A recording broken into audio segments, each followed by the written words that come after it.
강남의 초고가 아파트 시장에서 호가가 수억 원씩 낮아진 급매물이 출현하고 있습니다. 반면 상대적으로 가격 진입 장벽이 낮았던 관악구나 구리시 같은 지역에서는 신고가 경신 소식이 들려옵니다. 같은 부동산 시장 안에서 왜 이렇게 상반된 현상이 동시에 벌어지고 있는 걸까요?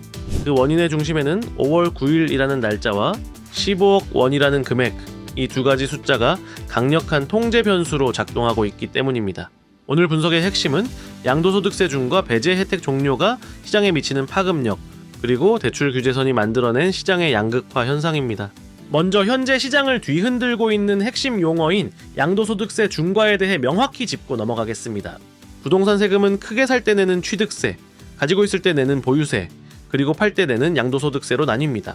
이 중 양도소득세는 부동산을 처분할 때 발생하는 이익, 즉 양도차익에 대해 부과하는 세금입니다.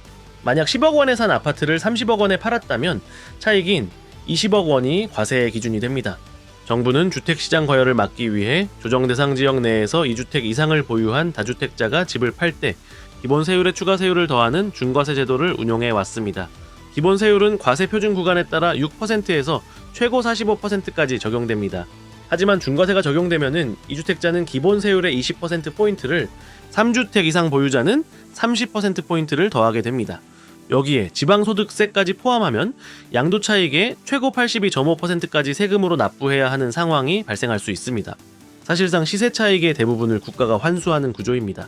이러한 징벌적 과세 구조 속에서 시장의 매물을 유도하기 위해 한시적으로 도입된 제도가 바로 양도세 중과 배제 혜택입니다. 다주택자라 하더라도 특정 기간 안에 집을 팔면 중과세율을 적용하지 않고 기본 세율만 적용해주며 더불어 3년 이상 보유 시 장기 보유 특별 공제 혜택까지 적용해주는 것입니다. 이 혜택의 종료 시점이 바로 다가오는 5월 9일입니다.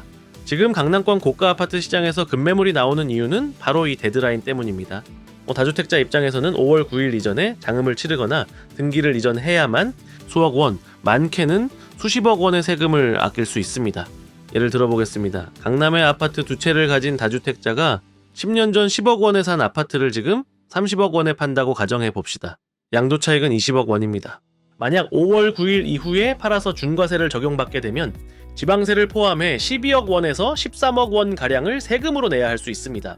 하지만 5월 9일 이전에 처분하여 중과 배제 혜택과 장기 보유 특별 공제를 적용받으면 세금은 6억 원에서 7억 원 수준으로 대폭 줄어듭니다. 날짜 하루 차이로 내야 할 돈이 6억 원 이상 차이가 나는 것입니다. 자, 이렇듯 세금 절감의 폭이 워낙 크기 때문에 매도자 입장에서는 호가를 1억 원에서 2억 원 낮추더라도 기한 내에 파는 것이 경제적으로 훨씬 이득이라는 계산이 섭니다.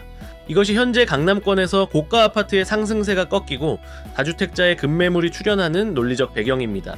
하지만 이러한 현상을 부동산 하락장의 전조라고 단순하게 해석해서는 안 됩니다. 이것은 시장의 구조적 하락이라기보다는 세금 회피를 위한 일시적 매물 출회 현상에 가깝기 때문입니다.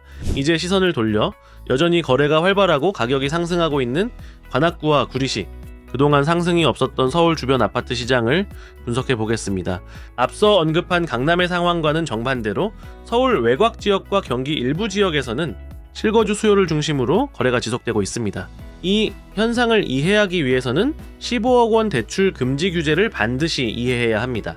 2019년 12월 16일 정부는 투기적 대출 수요를 차단한다는 명목으로 투기지역 및 투기과열지구 내시가 15억 원을 초과하는 아파트에 대해 주택담보대출을 전면 금지했습니다.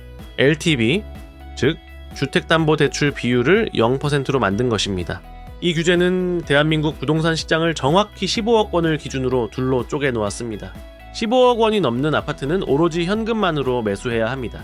따라서 금리 인상이나 유동성 축소 같은 것이 경제 변화에 민감하게 반응할 수밖에 없으며 매수자 풀 자체가 제한적입니다. 반면 15억 원 미만의 아파트는 여전히 대출을 활용하여 매수가 가능합니다. 특히 구리시나 관악구의 경우 서울 주요 도심으로의 접근성은 개선되고 있으나 상대적으로 가격이 15억 원 선 아래에 머물러 있는 단지들이 많습니다. 최근의 시장 데이터를 보면 실수요자들은 대출이 가능한 이 구간의 아파트로 몰리고 있습니다. 이를 풍선 효과의 일종으로 볼 수도 있지만 더 정확하게는 가용자금 범위 내에서의 합리적 선택이라고 분석해야 합니다.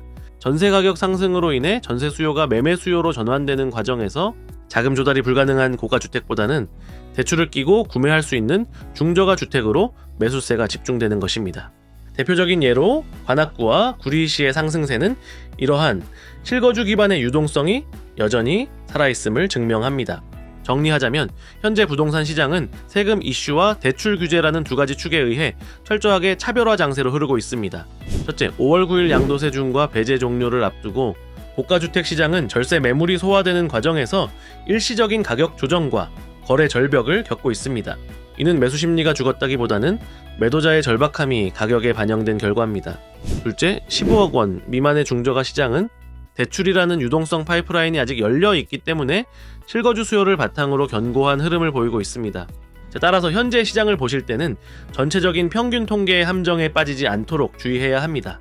서울 아파트값 하락 혹은 상승이라는 단순한 헤드라인만으로는 내 자산의 가치를 정확히 판단할 수 없습니다.